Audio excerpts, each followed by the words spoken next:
Good evening, ladies and gentlemen. Coming to you live from our comfy couch here in the outskirts of the internet. It's the Gaming Saloon Reviews from November 3rd, 2024, which is Spacemaker2448 and Rump It Up Salon. As my mic decides to act stupid in Discord. Of course it does. Hi, by the way. We are covering a movie for the first time since we've been watching Drive. And what's funny is, technically it's not a Drive movie. It's a Spring Tyson film. Because it's that same time slot. It's a Drive movie. It really kind of feels like it's been a extended episode. You know that as well as I do. Yeah.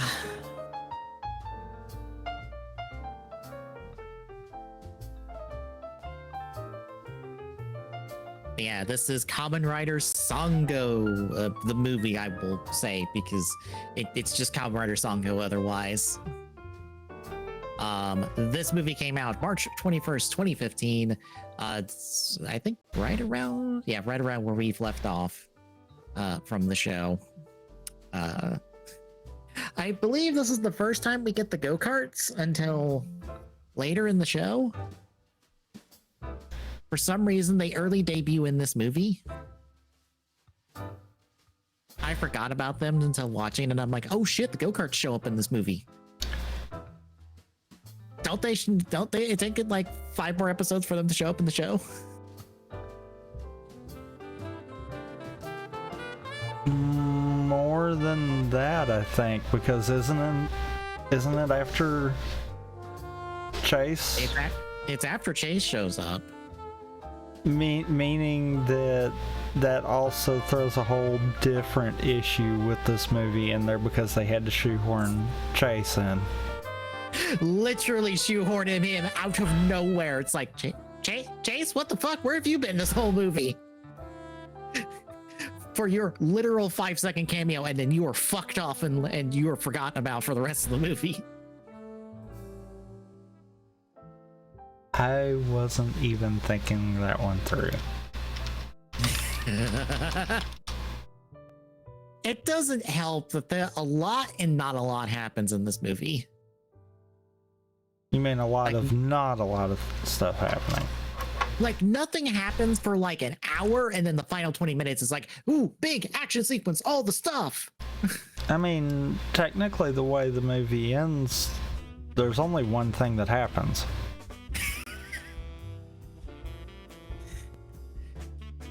Tune in for our special because the movie's not over yet.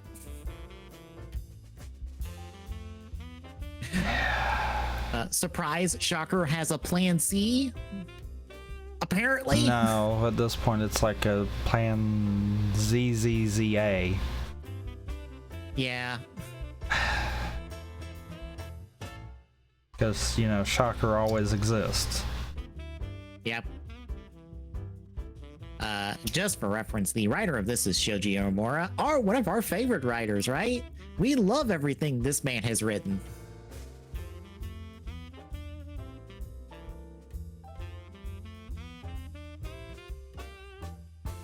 For reference, he's the one that's written like most of these Spring Tyson films and also a bunch of other stuff we don't like.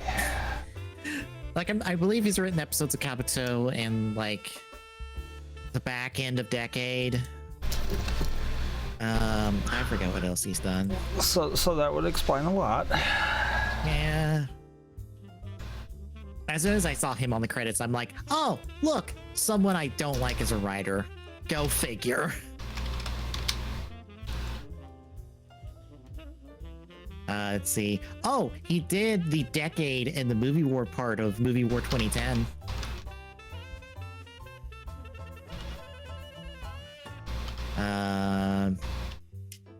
Yeah, he basically did all the superhero Tyson films because, I don't know, I guess that was his job for when they wanted to do these. No wonder they all feel like the same damn movie and are all boring. I mean, mainly because it is the same movie. I still don't understand why people like these movies. I'm like, it's fine to like one of them, but like all of them? They like these movies because look at all the suits in one place at the same time. Right, but it takes an hour to get there. A literal hour. But Does everyone check out until those last 20 minutes? Yes. That's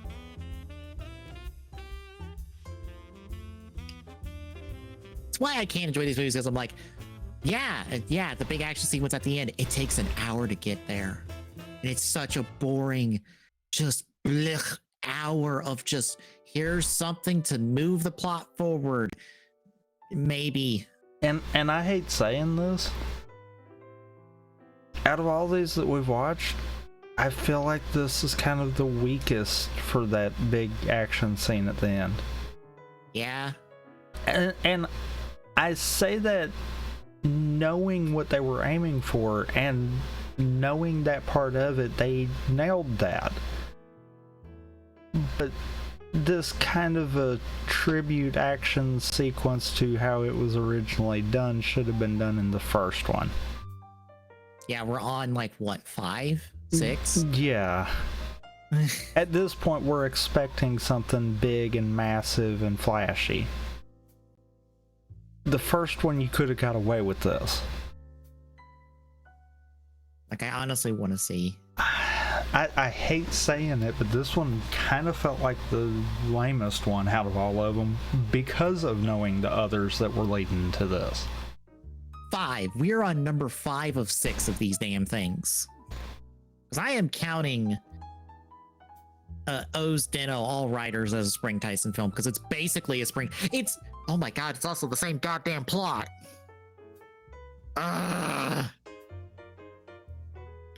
God, it's the same plot as the first one of these. Shocker takes over the world because of time travel shenanigans, and all the riders are Shocker riders. Well, in that movie, it was just Ichigo and Nigo. The rest of the riders were fucking dead, I guess. In this one, all the riders but Ichigo and Nigo are Shocker riders. They're dead.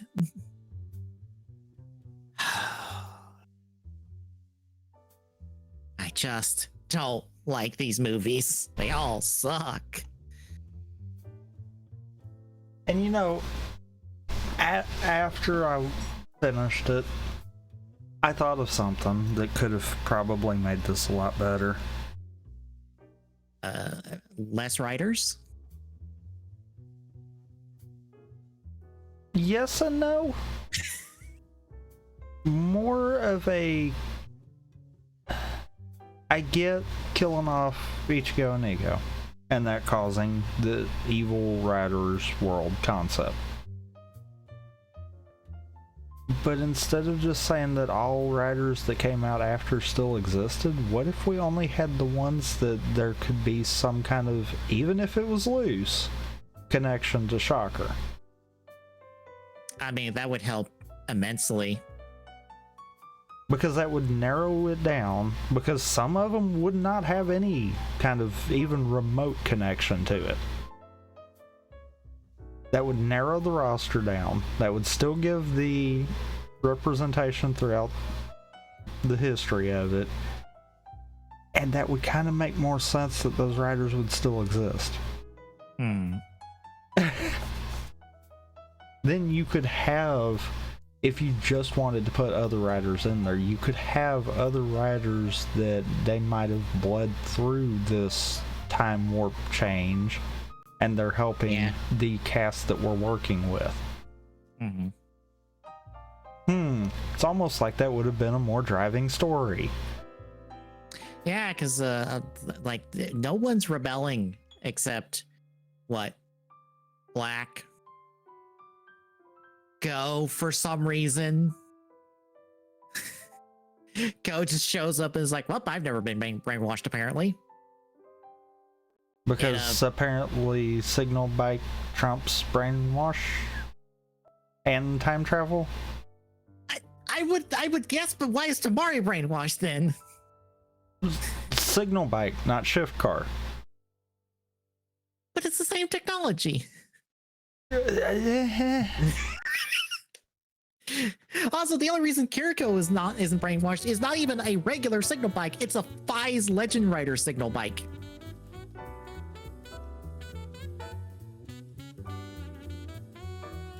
Don't worry, that's apparently plot relevant for the miniseries. Maybe. I forget if they even bothered to address that.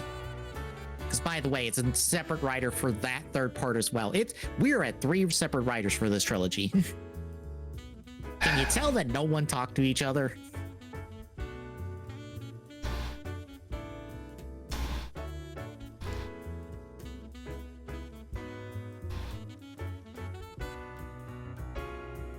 Anyway, any other thoughts before we get into the movie proper? Besides the fact that it almost was a good standalone movie. Yeah, I'll give it that. Almost. Almost until the end, and then we'll get there. Yeah. The end just completely whiffs it. And all right. And I am gonna say this.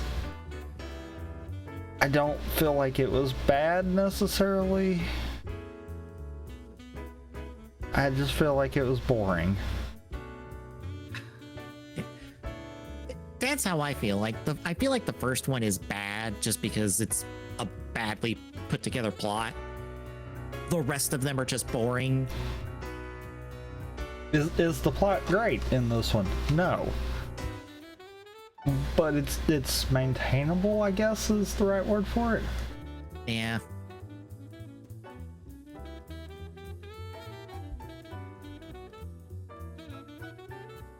Also, I feel like I need to relook at the movie poster because it's like, are the main people on the movie poster the main characters of this movie? Yes, actually, you know what? For once, yeah. I'll give it that. The people on the movie poster on the front are the main characters of the movie.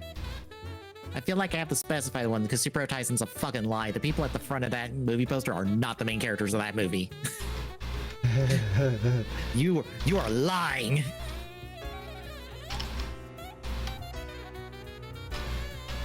Anyway, kicking off with the movie itself, we're raining. We're at a junkyard that's raining because we are flashing back to 1973 when not Gel Shocker, just Vanilla Shocker, because they had to redub the scene to specify that because reasons, I guess. I don't know. Is this a retcon? I have no idea, and I don't care at this point. Ichi and Ego have their final encounter with the Great Leader. He fucks off and dies and says, fuck you, bye, basically, after no-selling their offense. I assume the rest of the scene is the exact same as it is in the original show, because we didn't get this far.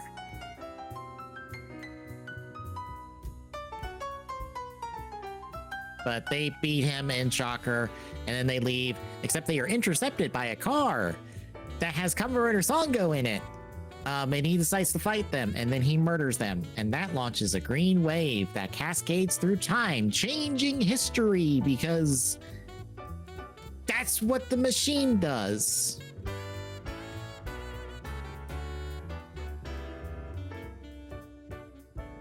Anyway, we get back to the present with the special investigations team. They're having a quick meeting before we go over to Kiriko and Tamari, who Tamari is fighting a roid mute and kills it, and Kiriko congratulates him. But then they see the green shockwave, and before it hits, the Fi's Legend Rider signal bite slots into one of Kiriko's slots on her belt to prevent her from getting memory wiped, because they're now in a Shocker controlled world, and Tamari is brainwashed as well. He's just now boring. He's just like, I must kill all riders. I'm like, oh good, you are basic bitch rider villain now. Fantastic. I love that. I hate how often they'll make a new rider and their whole shtick is, I need to kill all the riders. And that's it. That's their entire shtick. Nothing else about them. No other bigger plans. Like, why do you care? Because plot. Yep. plot said they have to care. Yeah. Anyway, we also check back in with the special investigations team to see their new Shocker-based personalities. They're not going to matter for most of this movie, so I don't care. I'm pretty sure Q doesn't even do the thing Tamari needs him to do that he will ask him to do later.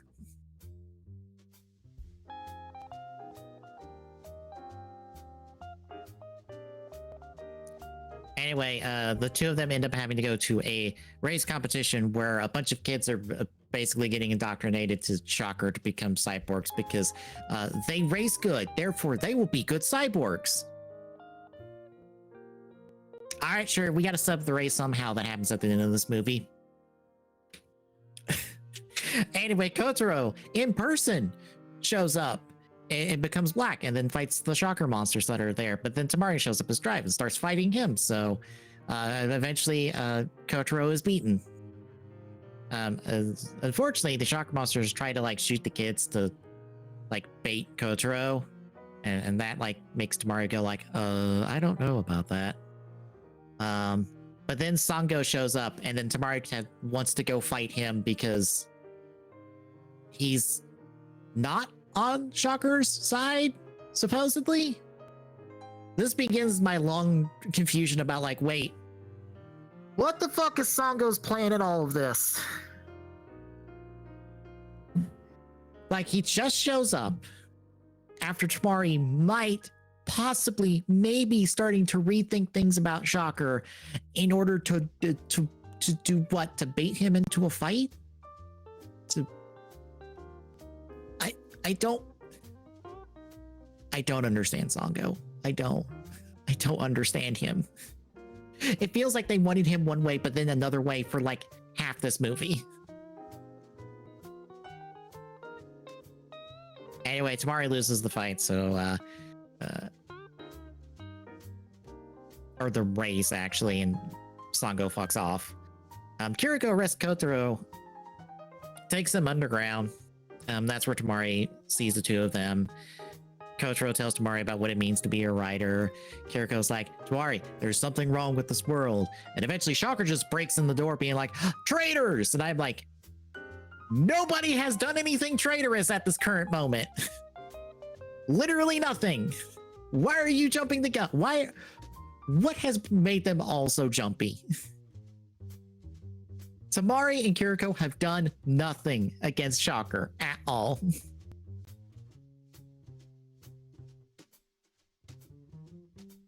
But yeah, Kotaro buys them time. Tamari and Kiriko leave with the Trider on to get outside. Kotaro dies in the pit, except he doesn't. He becomes Black RX later for 5 minutes.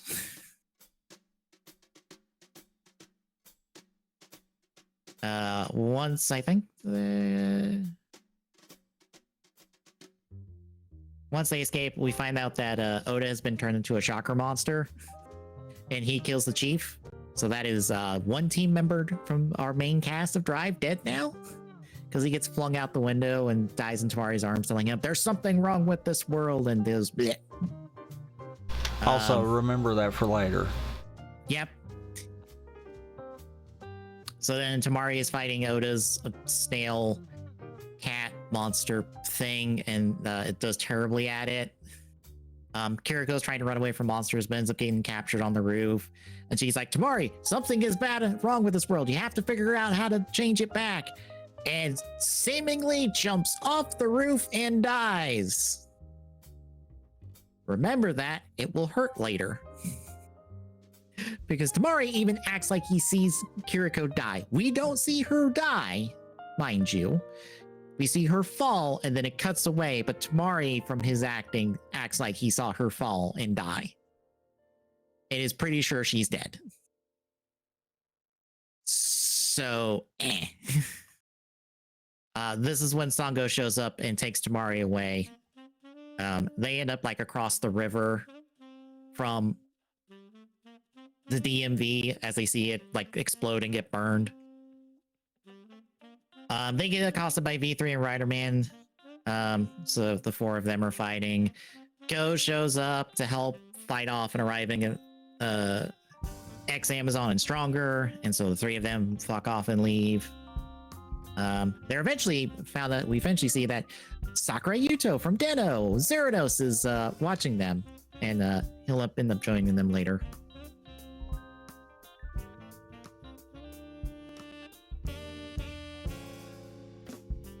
But yeah, our main three end up at a campfire discussing things. I think at this point, he suggests like, oh, there is a place called Rider Town where the riders that are not mind controlled are gathering to fight against Shocker, and Sangou knows the way, so that's the plan.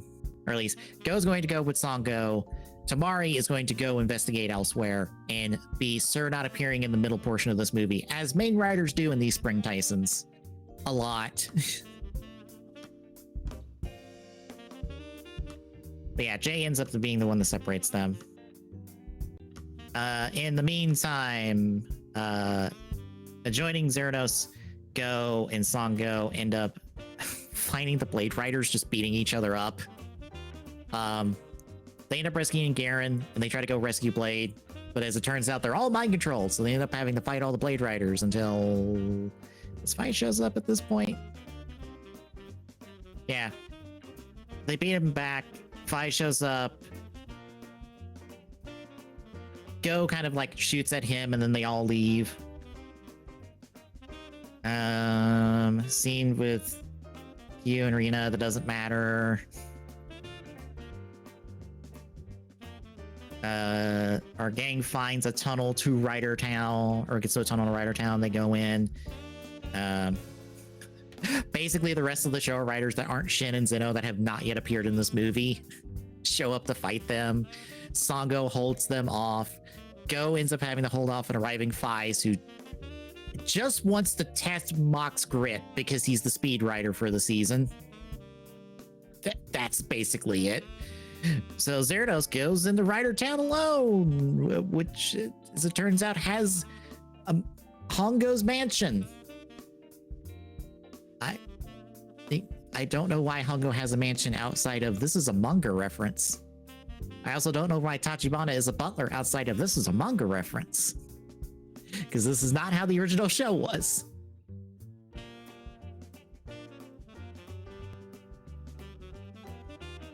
But he goes in the basement where supposedly Ichigo and Igo are being kept in a computer thing. Except, oh no, it's the great leader of Shocker. And then, oh no, this is actually Shocker Town. Who would have fucking guessed that? Because every other writer in this show that has not been a main character has been brainwashed.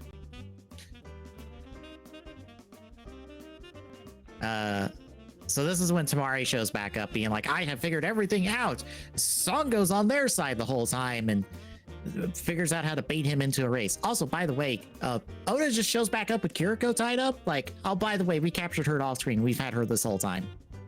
So Kiriko's not dead. I don't know why they showed her dying earlier then. Anyway, Tamari proposes a race to, like, win his friend's freedom. And the Great Leader's like, sure. So then we get a race between Tamari, Sangou, Agito, Kabuto, Decade, Double O's, Forze, Wizard, and Gaim. For some reason, everybody but Double gets their bikes. Double gets to just drive the Revolve Gary. Why does Double have the Revolve Gary? Why is he not just driving his regular bike? Because we needed a big CGI thing. That way we could flip it over instantly and blow it up. And Double is out for the rest of the race. Mm-hmm. So yeah. Even though the bike could actually be inside, so yeah, we could have. It is inside because we see Double inside on the bike. Mm-hmm. And the other parts of the bike that it swaps to are in the slots.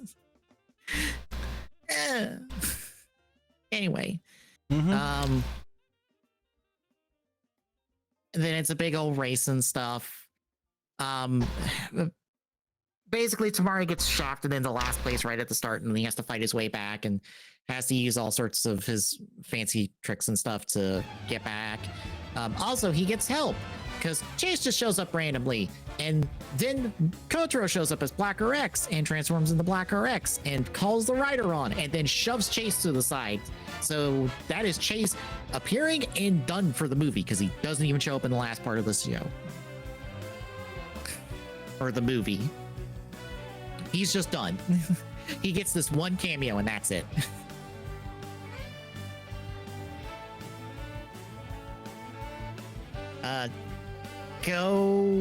Fi shows up to take out Kabuto. Go shows up to like literally make everybody else stop. So then it's basically Drive versus Sangou.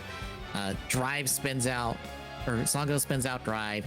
The Drive does a speech at him to make him like win this race man to man, and then they race man to man. Tamari wins. Unfortunately, it was a trap. So Great Leader goes back on his word and turns into a giant shocker robot that it's shaped like Ichigo and Nigo. And so then Tamari and the others are about to have to fight all the riders, but then Ichigo and Nigo pop out of the machine because, oh yeah, we've been here the whole time. Boop. And their pure aura releases all the other riders brainwashing, so they're now back to normal. Because that's just how that works. So then it's the last 20 minutes of all these movies. Fight, fight, fight. Monsters blowing up. Blah, blah, blah. Eventually the ninjas show up and like hop in their big robot to fight the Shocker Great Leader robot.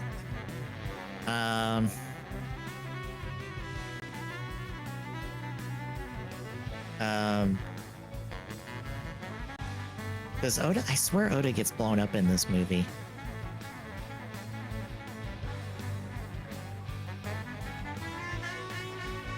I guess not.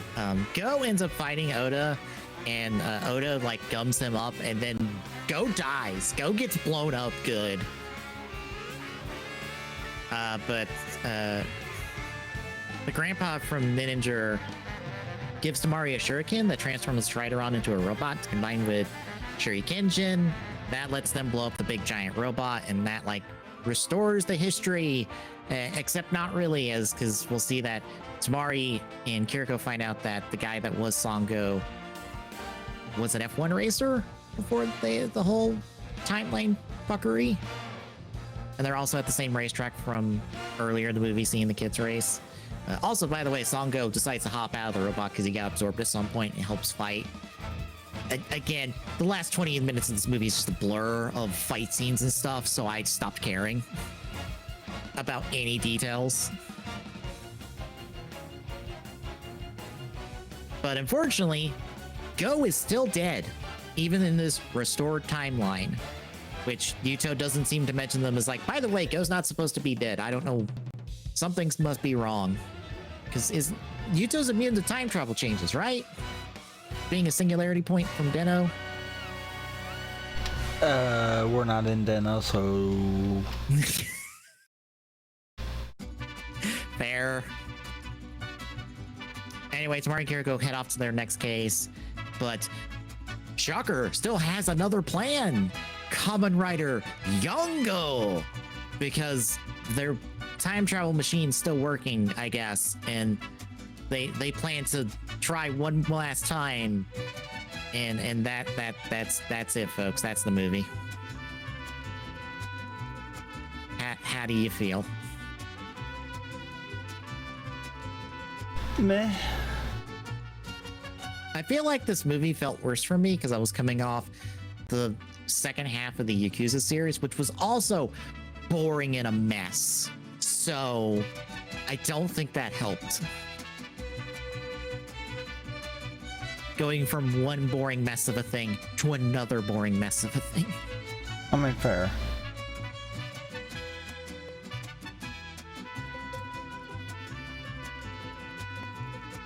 Because like I know I checked out for the last like 20 minutes because I didn't care. at that point, I'm just like, well, everybody's fighting each other. And then everyone's not fighting each other, and instead fighting all the random monsters and stuff that show up. Fucking Phoenix is in the background as one of the monster suits in that initial reveal. And I'm like, Phoenix, you don't give a shit about anybody. You would literally murder everybody in this that is standing next to you right now. Literally. The fucking one invest that is like the Baron XP from the Gaim that like blows up to Kiwami. That's in the Shocker Town scene. And I'm like, you would literally murder everybody here because you do not care about people. You only care about invests. I think that bugs me as well about all of these, of just like, we just have to throw whatever villain suits we want. We don't care if the original character that is that villain would give a shit and would work with Shocker. It doesn't matter. They are a villain suit. They need to be here. I think that annoys me as well.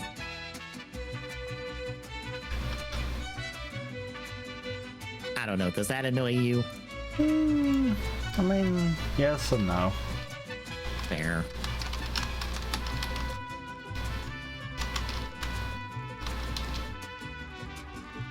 It's just one of those things of just like, anyway, I guess that's it. Any other thoughts? No. All right, then. In 2 weeks, in 2 weeks, we will watch the Youngo Net series and see how this all truly ends. It is, I'll be honest, I swear it's like the best thing to ever come out of these Spring Tyson films. Because I will just say this up front. It literally says none of these ever happened. It literally writes them all out of existence. With one move, it writes them all out of existence. And I'm like, good. None of them are good anyway. That is no loss on my part.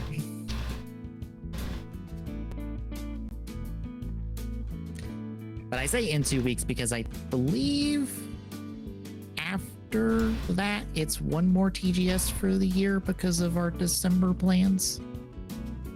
Yes, I think so. Yeah. I didn't see the exact date for that TGSR because I don't think it's set for 2 weeks after that next one.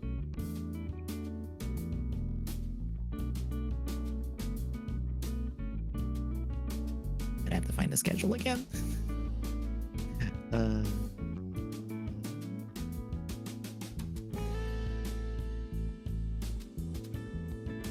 Where? There it is.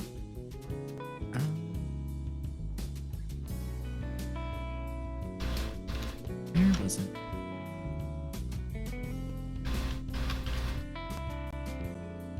Oh no, it would be. Never mind. It would be 2 weeks after. So that's fine.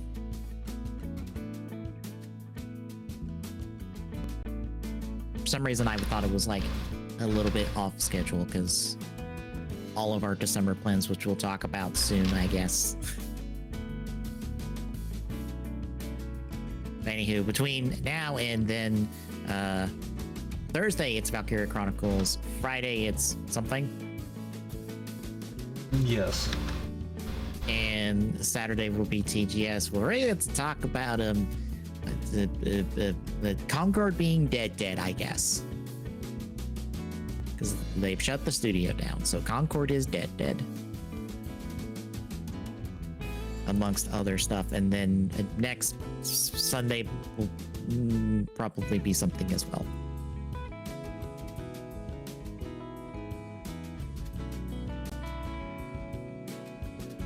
But anywho, if you like what you're seeing, folks, drop a follow. We appreciate chipping away that Philly Go. !social in chat gives you the handles for all of our socials. And ! Discord in chat gives us this link. Drop by, say hi. We'll see you Thursday, folks.